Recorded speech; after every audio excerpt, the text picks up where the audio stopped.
Hello दोस्तों, स्वागत है आपका ऑनलाइन क्लासेस 2.0 में।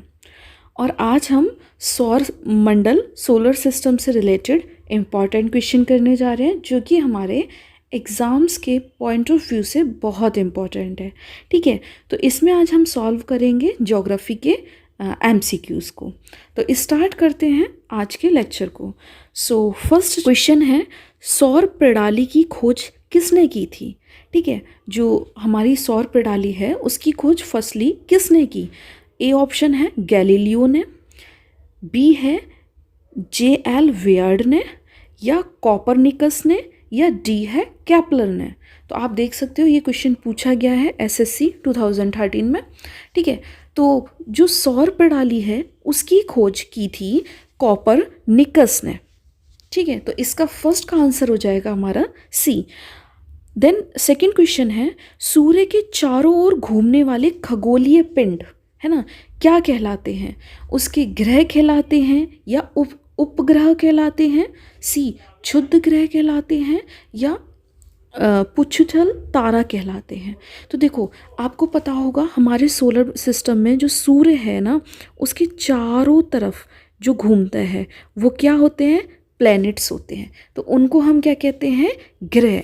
तो इसका आंसर हो जाएगा सेकंड का ए, ग्रह, क्योंकि सूर्य के चारों तरफ घूमने वाले खगोलीय पिंडों को ग्रह कहते हैं, जबकि ग्रह के चारों तरफ घूमने वालों को उपग्रह कहा जाता है।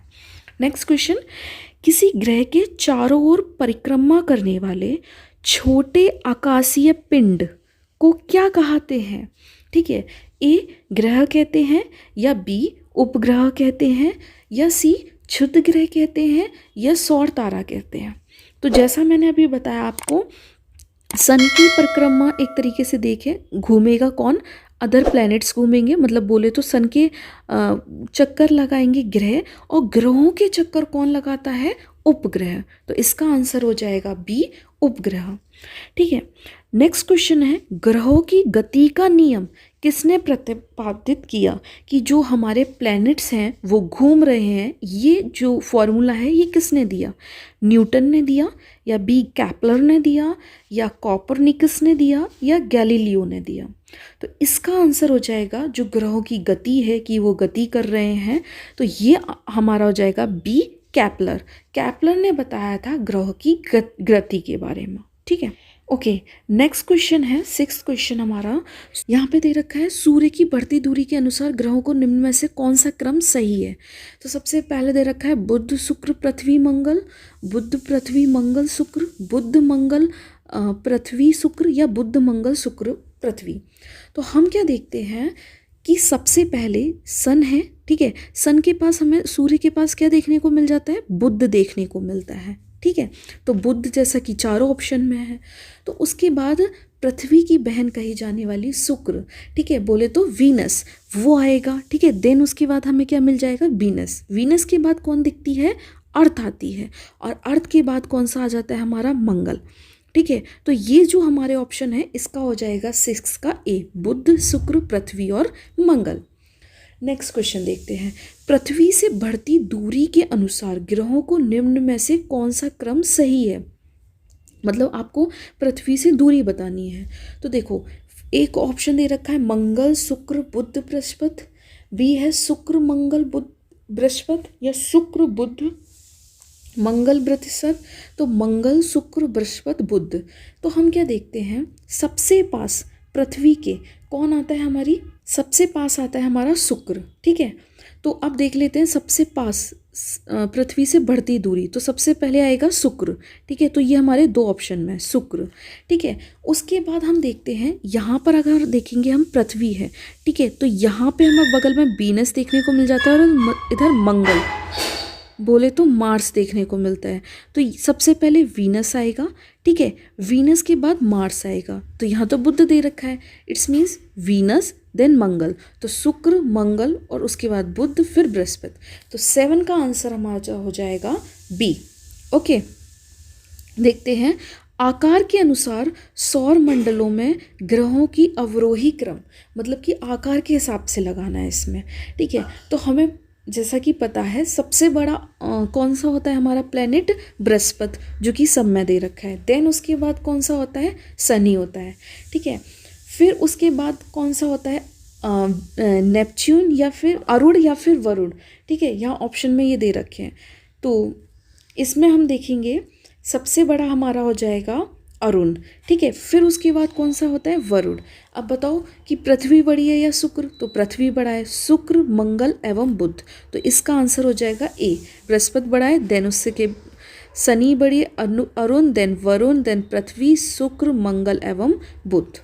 ओके, नेक्स्ट क्वेश्चन है, सूर्य के चारों ओर चक्कर लगाते ग्रह का वेग, मतलब जिस तरह अगर आप देखें यहाँ पर इस तरह सूर्य के चक्कर लगा रहा है, ठीक है, ये सन है सपोज, ठीक है। अब इसके जो प्लेनेट चक्कर लगा रहा है ना, तो उसका जो वेग है वो कैसा रहता है, नियत रहता है, अधिकतम होता है जब सूर्य के समीप होता है, या अधिकतम होता है जब सूर्य से दूर होता है, या कुछ नहीं कहा जा सकता। तो इसका आंसर अधिकतम होता है जब सूर्य के समीप होता है, ठीक है। तो इसका आंसर हो जाएगा 10 का हमारा बी। नेक्स्ट क्वेश्चन है जो कि हमारा बिहार पीएससी में पूछा गया है 2001 में, अंतरिक्ष में कुल कितने तारामंडल हैं, ठीक है। तो इसमें देखते हैं हम, अंतरिक्ष में हमें टोटल 89 तारामंडल देखने को मिल जाते हैं। ओके, अब नेक्स्ट क्वेश्चन है, निक्स ओलंपिया कोलंबस पर्वत किस ग्रह पर स्थित है ना, तो बुध पर है, शुक्र पर है, पृथ्वी पर है, या मंगल पर है, तो ये आंसर हमारा हो जाएगा मंगल ग्रह पर है, ठीक है, ऑप्शन डी। अब पूछ रहा है पार्थिव ग्रहों की संख्या कितनी है ना, तो ये ए ऑप्शन है 3, या फिर सेकंड ऑप्शन है 4, फिफ्थ सी ऑप्शन है 5, या डी ऑप्शन है 6। तो इसका आंसर हमारा कितना हो जाएगा, टोटल 4 ऐसे हैं जो पार्थिव ग्रह हैं, बोले तो एक तरीके से ठोस ग्रह हैं, ठीक है, जो कि क्षुद्र ग्रह प्लेटी के आगे वाले होते हैं, आपको पता होगा।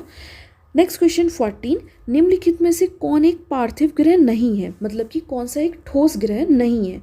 तो याद रखो, जो क्षुद्र ग्रह की पेटी आती है उससे पहले के जो भी होंगे वो ठोस होंगे, बाकी सारे गैसियस होते हैं। तो पूछ रहा है बुध, शुक्र, मंगल या शनि, ठीक है। तो हम देखते हैं जो क्षुद्र ग्रह की पेटी है वो मंगल और बृहस्पति के बीच में पाई जाती है, ठीक है। उसके बाद कौन सा आता है, शनि, तो डी आंसर हो जाएगा। शनि क्या है, एक गैसियस प्लेनेट है, जबकि ये जो है मंगल, शुक्र और बुध, ये सारे कैसे हैं, हमारे ठोस या फिर पार्थिव ग्रह हैं। तो कौन सा नहीं है, शनि हो गया हमारा। अच्छा, बाहरी ग्रह या बृहस्पति सुदृढ़ ग्रहों की संख्या कितनी है, तो 4 तो हमारे वही हो गए जो अंदर हैं, ठीक है, तो उन्हें कहते हैं आंतरिक ग्रह, जबकि भारी ग्रह कौन से कहलाते हैं, जो क्षुद्र ग्रह की पेटी के बाहर पाए जाते हैं। तो उनकी संख्या कितनी हो जाएगी, 15 का दे रखा है, ऑप्शन ए 6 है, बी 5 है, सी 4 है, या डी 3 है। तो इसका आंसर हो जाएगा सी 4 है, ठीक है। नेक्स्ट क्वेश्चन 16, बृहस्पति सदृश ग्रहों में सम्मिलित नहीं है, ठीक है। तो कौन सा बृहस्पति के सदृश ग्रहों में सम्मिलित नहीं है, A option Shani, then B Arun, Varun, या फिर डी मंगल। तो इसका हो जाएगा, ये तो सारे आपको दिखते होंगे कि ये सारे किस में आएंगे, बृहस्पति, शनि, अरुण, वरुण, ये सारे गैसियस हैं ये चारों, जबकि मंगल जो है वो कैसा है, हमारा ठोस है ना, जिसको अभी पार्थिव ग्रह कहा हमने, तो इसलिए ये इससे सम्मिलित नहीं होता, इसलिए इसका आंसर हो जाएगा डी मंगल। निम्नलिखित में से किन 2 ग्रहों को छोड़कर से सभी ग्रह सूर्य के चारों ओर वर्मावर्त घूमते हैं, मतलब पूरी उस तरह घूमते हैं, बुध और शुक्र, पृथ्वी एवं शुक्र, अरुण वरुण, या शुक्र और अरुण, है ना। तो कौन से ऐसे 2 ग्रहों का पेयर है, तो वो हमारे हो जाएंगे डी ऑप्शन हो जाएगा इसका हमारा, शुक्र और अरुण। नेक्स्ट क्वेश्चन है, सौर मंडल का जन्मदाता किसे कहा जाता है, ठीक है, सूर्य को, पृथ्वी को, बृहस्पति को, या शनि को। तो हमने जब भी ब्लास्ट थ्योरी पढ़ा होगा तो हमने कहा था कि जो है इसका ऑप्शन हो जाएगा ए सूर्य को, क्योंकि जब भी हम देखते हैं सबसे पहले हम बात करते हैं कि सूरज को में ही इतना ज़्यादा फोर्स लगा था और इतना ज़्यादा वहाँ पे वो हुआ था कि एक ब्लास्ट हुआ जिससे छोटे छोटे टुकड़ों में वो टूट गया और उसी से पूरा सौर मंडल बना है ना। तो इसका सौर मंडल का जन्मदाता किसे कहा जाता है? सूर्य को। देखो, जिसको हम विस्फोटक सिद्धांत भी कहते हैं। ओके, नेक्स्ट क्वेश्चन देते हैं क्या है? ब्रह्मांड में विस्फोटी तारा कहलाती है धूमकेतु, उल्का या लोकधक या अभिनव तारा। तो ये जो विस्फोटी तारा है, मतलब विस्फोट से जो ब्रह्मांड में एक तारा बना है, उसको हम क्या कहते हैं? ठीक है, तो इसका ऑप्शन क्या होगा? क्या क्या दे रखे हैं? धूमकेतु, उल्का या लुव्धक या अभिनव तारा। तो इसका हो जाएगा लुव्धक। ठीक है, वैज्ञानिक जिन्होंने सर्वप्रथम खोज की कि पृथ्वी सूर्य के चारों ओर घूमती है, ऐसे वैज्ञानिक कौन थे? ये पीएससी में, बिहार पीएससी में 2014 में पूछा गया है कि कौन से साइंटिस्ट हैं जिसने खोज की कि पृथ्वी भी सूर्य के चारों ओर घूमती है। न्यूटन ने, डाल्टन ने या कॉपरनिकस ने या आइंस्टीन ने। ठीक है, तो इसका आंसर हो जाएगा कॉपरनिकस ने। ये मैंने कहा था ना, इससे पहले क्वेश्चन भी एक था कि पूछा गया आपसे कि जो ग्रहों की गति के बारे में बताया था ना, वो हमारे कॉपरनिकस ने बताया था। तो यहाँ पर भी पृथ्वी भी सूर्य की चारों ओर घूमती है, ये भी किसने बताया? कॉपरनिकस ने। ठीक है, निम्नलिखित में से कौन सा ग्रह नहीं है जिसे प्राचीन भारतीय ग्रह मानते हैं? है ना, सूर्य, मंगल, शुक्र, शनि। तो देखो, शनि भी एक ग्रह है, शुक्र भी एक ग्रह है, मंगल भी एक ग्रह है, जबकि सूर्य जो क्या है वो क्या है? एक तारा है। ठीक है, आप इसे एक जाइंट स्टार बोल सकते हो, बहुत बड़ा स्टार है ना। सूर्य बहुत बड़ा तो नहीं है, लेकिन एक तारा है। ठीक है, तो ये हमारा हो जाएगा तारा है। नेक्स्ट क्वेश्चन, सूर्य के संगठनों में सहायक गैस हैं। तो सूर्य में गैसेस पाई जाती हैं। ठीक है, तो वो कौन कौन सी हैं? ऑक्सीजन एवं carbon dioxide, helium and oxygen, helium और नाइट्रोजन, हाइड्रोजन और हीलियम। ठीक है, तो इसका आंसर हमारा क्या हो जाएगा? जो सूर्य है उसके अंदर जो दो इम्पॉर्टेंट गैसेस पाई जाती हैं, वो दोनों एच से शुरू होती हैं। ऐसे याद कर लो आप, तो हाइड्रोजन एंड हीलियम, ये दोनों गैसेस हैं जो सूर्य के अंदर पाई जाती हैं। ओके, सूर्य के मध्य भागों को क्या कहा जाता है? जो सूर्य का, आपको पता होगा अगर सूर्य का स्ट्रक्चर पढ़ा है, उसे कई भागों में बांटा जाता है। ठीक है, प्रकाश मंडल, जैसे कि वो मंडल जहाँ से प्रकाश आती है, स्थल मंडल है, वर्ण मंडल है, समता मंडल है। तो इसके मध्य भाग को क्या बोला जाता है? इसमें ये पूछ रहा है। तो जहाँ से प्रकाश आता है ना, वो इसका मध्य भाग होता है, उसको हम बोलते हैं प्रकाश मंडल।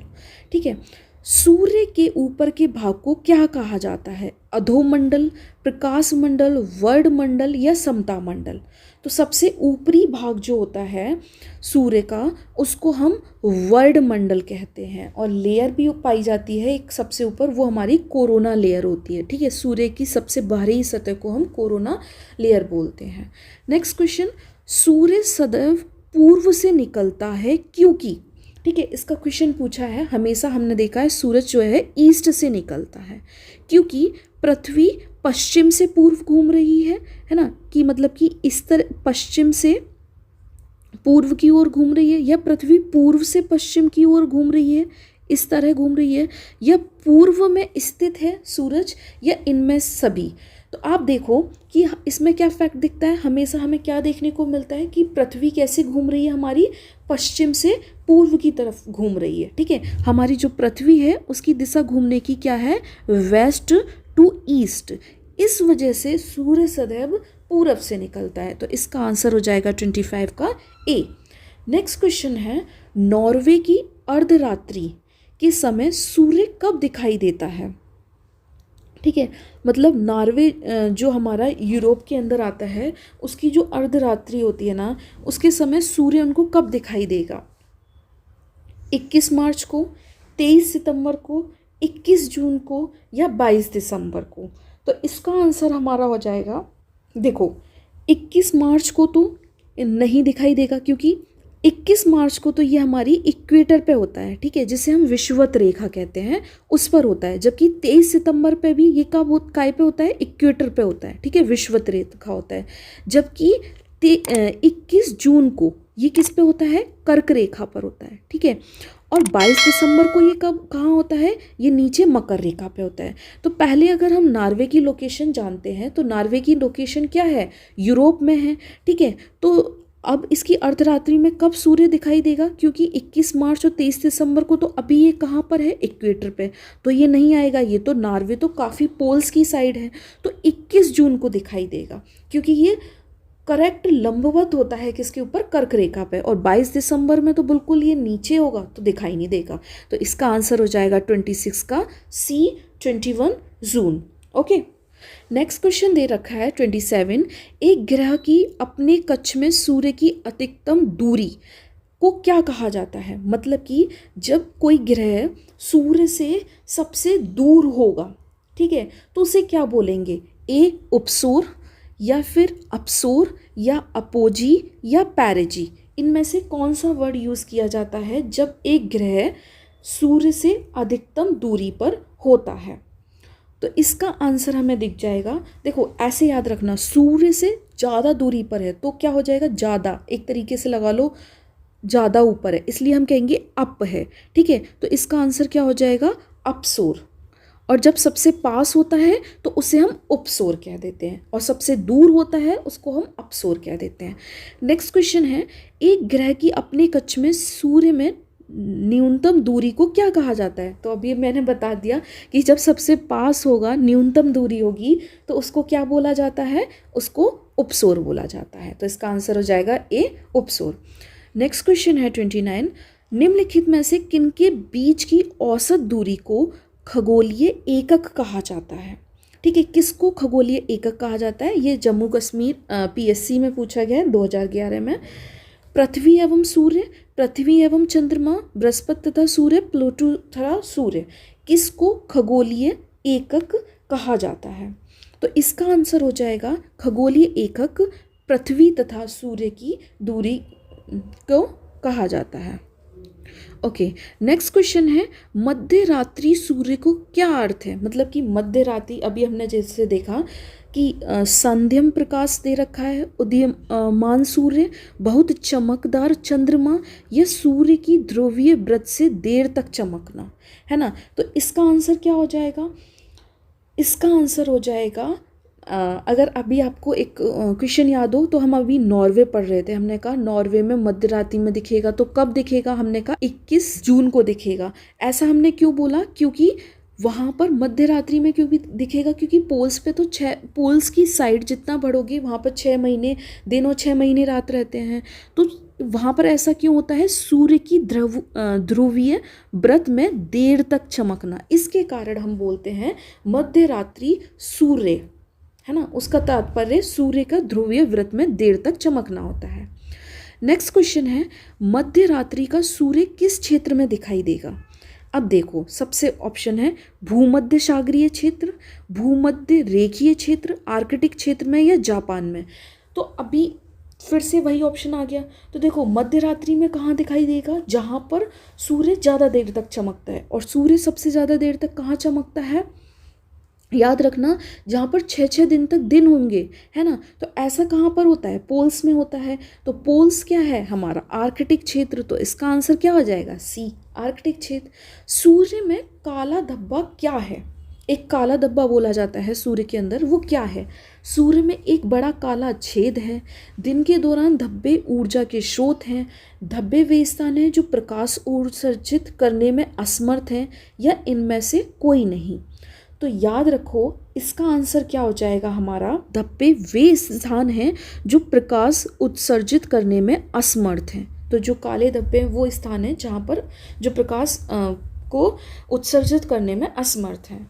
नेक्स्ट क्वेश्चन है, सूर्य की रासायनिक मिश्रण को हाइड्रोजन का प्रतिशत कितना है। अभी हमने कहा सूर्य के अंदर कौन कौन सी गैसेस पाई जाती हैं, हाइड्रोजन एंड हीलियम, HH, ठीक है।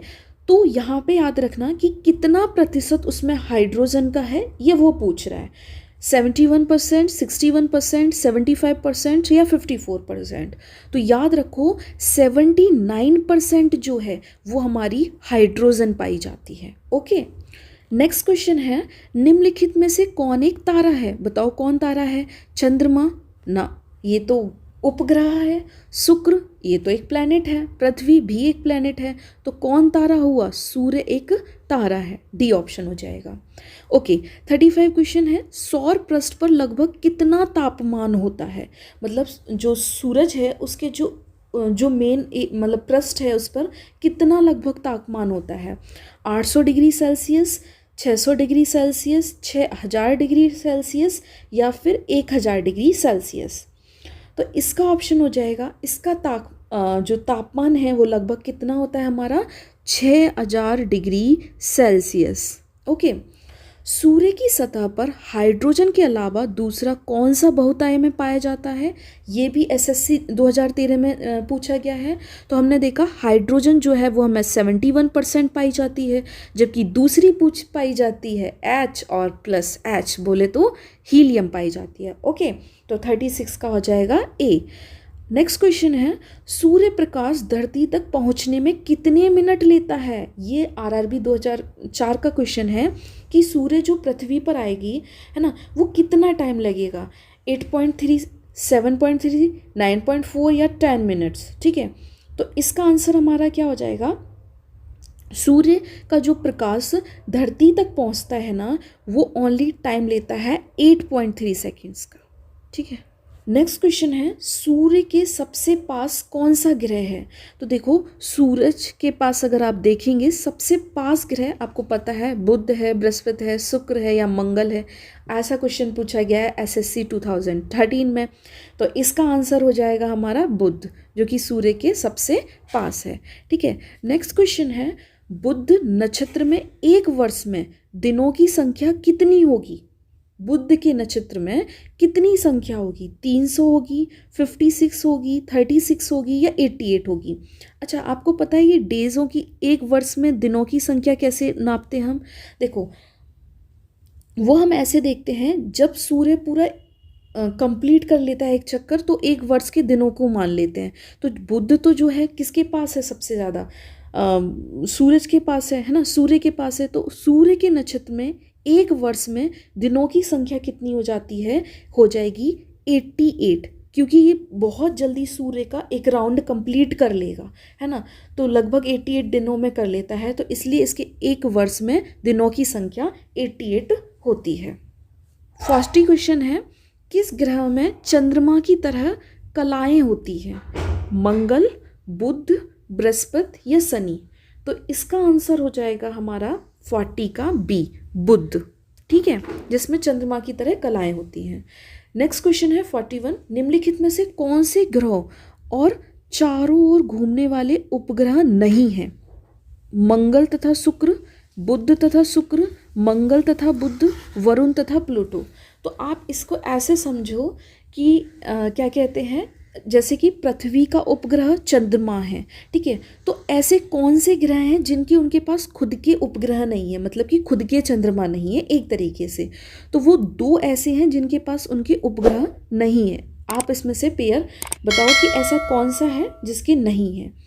तो इसमें हमें देखने को मिल जाता है बुध तथा शुक्र, जो पृथ्वी से आगे वाले दोनों ग्रह होते हैं। सबसे पहले बुध पाया जाएगा सन के, देन शुक्र, ठीक है। वो ऐसे ग्रह होते हैं जिनके पास उनके खुद के उपग्रह नहीं होते हैं। तो 42 क्वेश्चन क्या दे रखा है हमारा, निम्नलिखित में से कौन सा ग्रह सूर्य के चक्कर सबसे कम समय में लगाता है? तो ये हमारा UPPCS 2002 में पूछा गया है। तो देखो, जो सूर्य के सबसे नज़दीक होगा वो सूर्य के सबसे कम टाइम में चक्कर लगा पाएगा। तो इसका ऑप्शन हो जाएगा हमारा ए, बुध, ठीक है। नेक्स्ट दे रखा है, सबसे तीव्र गति से सूर्य के चक्कर लगाने वाला ग्रह कौन सा है? ए ऑप्शन है बुध, बी है पृथ्वी, सी है बृहस्पति, डी है शनि, ठीक है। तो इसका आंसर हो जाएगा फिर से बुध। ये ही सबसे तेज़ी से क्या करेगा, चक्कर लगा लेगा, लगभग 88 दिनों में लगा लेता है। निम्नलिखित में से किस ग्रह का अक्षीय झुकाव सबसे अधिक है, मतलब कि वो अपने सेंटर पे झुका हुआ है सबसे ज़्यादा। पृथ्वी है, या बी बुध है, या सी प्लूटो है, या डी शनि है। ठीक है, तो इसका आंसर हो जाएगा सबसे ज़्यादा अक्षीय झुकाव वाला है हमारा जो प्लैनेट है वो बी बुध है। ठीक है, चंद्रमा के सदृश दिखाई देने वाला ग्रह है, चंद्रमा की तरह दिखाई देने वाला कौन सा है, बुध, शुक्र, मंगल या डी वरुण। तो इसका आंसर हो जाएगा हमारा ए बुध। ओके, नेक्स्ट क्वेश्चन है, सौरमंडल का कौन सा ग्रह लगभग पृथ्वी जितना बड़ा है। ठीक है, तो आपको पता होगा पृथ्वी, उसको हम पृथ्वी की बहन भी कहते हैं। ठीक है, इसीलिए ही कहा जाता है क्योंकि उसकी जो ग्रह है उसका जो बनावट या जितना बड़ा है वो पृथ्वी के बराबर ही है। तो ए बुध, सी बी मंगल, सी शुक्र या डी यम। तो ऑब्वियस ही बात है पृथ्वी की बहन कही जाती है शुक्र, और वही पृथ्वी जितना बड़ा है। निम्नलिखित में से किस ग्रह को पृथ्वी की बहन कहा जाता है। नेक्स्ट क्वेश्चन वही आ गया जो हम इतनी देर से बात कर रहे हैं, तो बी शुक्र। ठीक है, नेक्स्ट क्वेश्चन है, किस ग्रह को शाम का तारा बोले तो इवनिंग स्टार कहा जाता है। ए मंगल, बी शुक्र, या सी पृथ्वी, या डी बुध। तो इसका आंसर हो जाएगा बी शुक्र। ठीक है, इसको हम क्या बोलते हैं, इवनिंग स्टार भी हम इसे कहा जाता है। नेक्स्ट क्वेश्चन है, सबसे चमकीला ग्रह है, सबसे चमकीला ग्रह कौन सा है, बृहस्पति, बी मंगल, सी शुक्र, या डी बुध। तो आप देख रहे हो ये एसएससी 2012 में भी पूछा गया है। तो सबसे ज़्यादा शाइनिंग जो प्लैनेट है या चमकीला ग्रह है वो भी हमारा शुक्र है। तो आज हम इस वीडियो में इतने ही क्वेश्चन करते हैं, देन नेक्स्ट वीडियो में हम और सौरमंडल के क्वेश्चन करेंगे। अगर आपको मेरा ये वीडियो पसंद आया हो तो प्लीज़ लाइक करें, शेयर करें एंड सब्सक्राइब करें। Thank you so much.